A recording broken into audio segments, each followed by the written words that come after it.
a lot of people may not realize that they have ways to avoid dealing with the father wound. And I mean, I just talked about coping mechanisms. Coping mechanisms is one of my favorite subjects. If you guys are really interested, there is a very famous psychotherapist and psychologist. His name is Dr. Gabor Mate. He's Hungarian and he's now Canadian. And he actually talks all about how addictions are just coping mechanisms. They're just means for human beings to be able to cope with trauma that they don't know how to heal. And so the focus is not on the fact that they're addicted to something. The focus should be on the fact of how should I heal that wound, which takes away the coping mechanism. So coming to you and, you know, in your experience working with clients, what are the different types of coping mechanisms you see people using to avoid recognizing the wounds that they have? So many, so many too that I've done. I would say the people pleasing is a big one. Parentification, which is, for those who don't know, it's having to be a parent for your parent, which then in return, you were never able to be a child.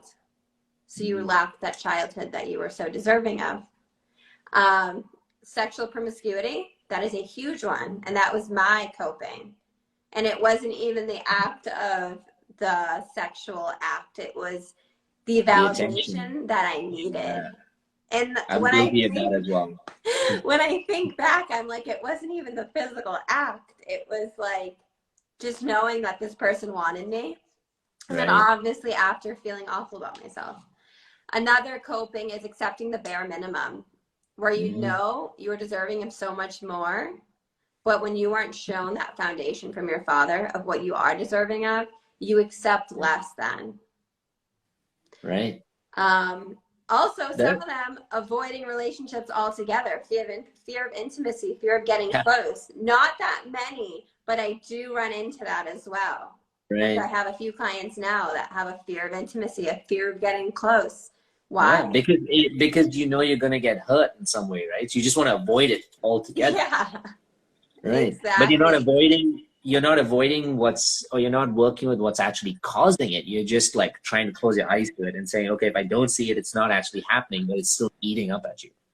Absolutely. And I've seen that a lot in men. Even though I don't coach men, I've seen that like the quote unquote player. But you know what? It's not that he's a player. It's that he has a fear of commitment because his father or mother probably didn't show up fully for them.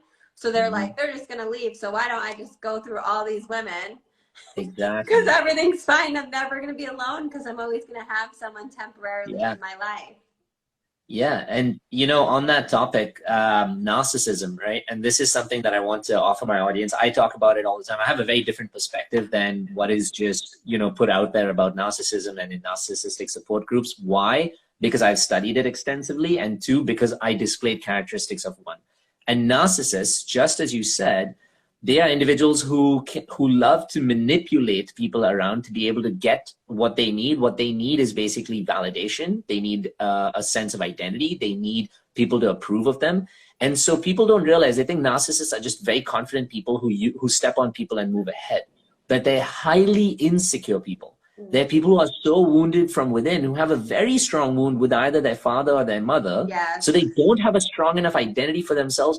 Therefore, they feel that I would rather hurt someone else than actually witness and heal my own wound. And it takes a special, like, you know, it takes a deep level of pain to actually continue with that. It's not as easy as you think to hurt someone else and just be fine with it. It takes a deep level of pain where you're like, I would avoid my hurt at any cost. And I'd much rather hurt someone else to be able to get that. Now, men strongly suffer from this. Someone talked about emotional avoidancy. Yes, because it's cultural and it's also the way conditioning happens.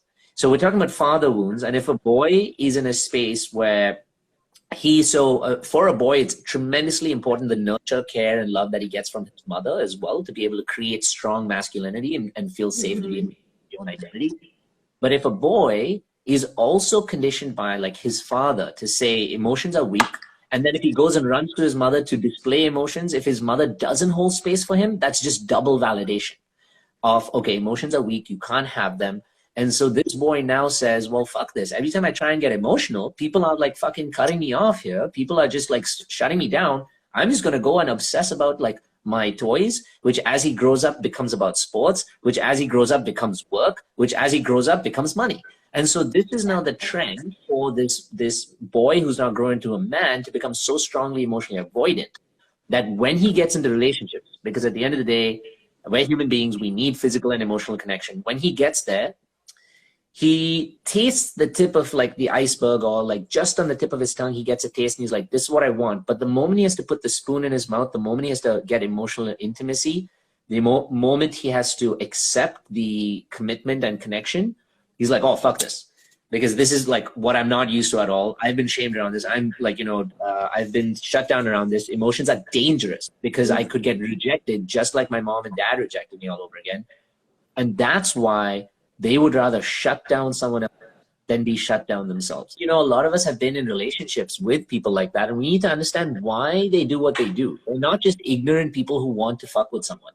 They just don't know how truly to get to their vulnerable side, because their vulnerable side, their inner child, was basically put in a box and said, no emotional expression for you. So yes, you're like speaking to me of my past self with my ex. So crazy. Because my ex, one of my exes, when I was in my trauma, was buying car after car after car and workaholic. And I didn't know, because I was in my trauma, trauma bond relationships. Trauma attracts trauma.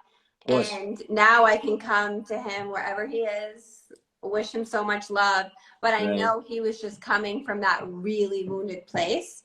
And I'm sure you've seen it before, is when we haven't healed our trauma and something really triggering happens, it takes us back to that inner child phase. And I saw that so many times with him.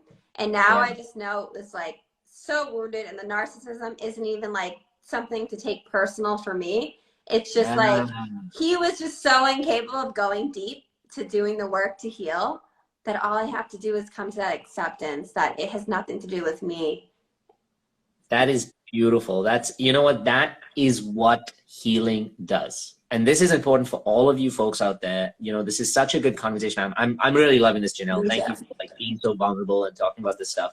But healing is not about like showing up on top of the mountain with your legs folded and being like, oh, inner peace, like being the fucking turtle from Kung Fu Panda. That's not what like healing is really about. That's coping. That's low level coping, high level coping. Yeah, exactly. Healing is simply about being aware of how you show up.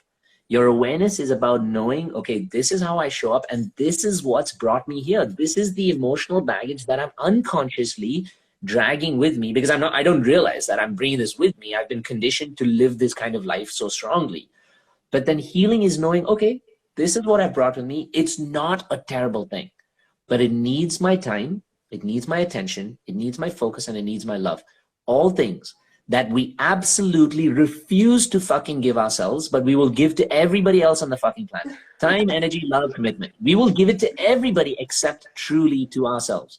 But when we actually give it to ourselves and to our wounds and where we're coming from, we realize that everyone around who attempts to maybe hurt us, or who responds in a certain way, or who shows up narcissistically or whatever, that they're all hurting so badly, but they all just don't know about it.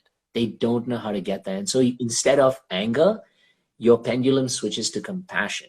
You start to see people with so much more acceptance, openness, love, not because you've become like this yogi who can see it, but because you're actually working on your life. Absolutely. Right. And I think sometimes with the posts we make, at least I know some of my posts can be so triggering that I can get some hate comments that I'm like, oh my goodness. But I come from like, you know what? They're just hurting, and they're just, and that's okay. So I come from compassion. I don't take it personally. So like you had said, I feel like everyone's just doing the best they can with what they know and where they are in their own process. Exactly. As you said, everybody's doing the best they can with what they know. And if we choose healing, growth, and commitment to ourselves today, then tomorrow we know more. And so tomorrow we show up differently, right? And tomorrow we have more of like an openness, connection, compassion, etc. And we can even hold space for relationships or partners in our relationships who are also healing. And we don't judge them, we don't criticize them, we don't blame them, we don't shame them. You know, it's easier to hold space for them and truly connect and grow together in a relationship, you know? Right. And your communication gets so much better. Yeah. Oh my God. Absolutely. Because then communication isn't just about like, hey, you did this wrong. Like, you know, now you need to tell me I'm sorry. But it is more about like, I feel this way because I know I'm bringing this to the table and I apologize. You know, I didn't realize that I said this to you because it triggered a wound of mine, and that's on me, and I'm working through it, and I love you, and I want you to give me some space and compassion to work with, you know? Yes, I love that. That's so healing. It's so healing when you're on the same journey as your partner. I think it's so big and so Yeah. important to be on the same level of consciousness, or even just both growing at the same, not the same pace, because everyone grows at different paces, but just both knowing you're on that journey of healing and wanting to better yourself.